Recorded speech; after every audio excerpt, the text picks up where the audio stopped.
আমরা সবাই একতাবদ্ধ, সবাই মিলেমিশে কাজ করতেছি ইনশাল্লাহ।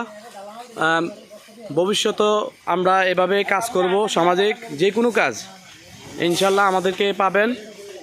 ৯ নং ওয়ার্ডের যারা গ্রামবাসী আছেন, যদি কোনো বিপদ আপদ বা কোনো সহযোগিতা লাগে আমাদের সাথে যোগাযোগ করবেন ইনশাল্লাহ। আমরা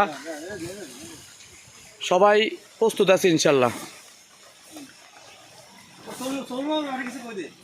বিগত কয়েকটা বছরের এই রাস্তাটায় প্রায়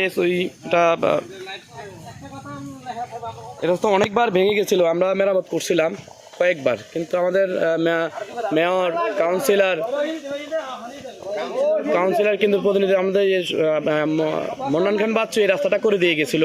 এই পর্যন্ত কোনো মেরামত বা কোনো কিছু হয় নাই। আমাদের ওই দিকেও রাস্তা প্রায় ভেঙে গেছে, কিন্তু এই বিগত 15-17 বছর কোনো উন্নয়ন কাজে করে নাই তারা।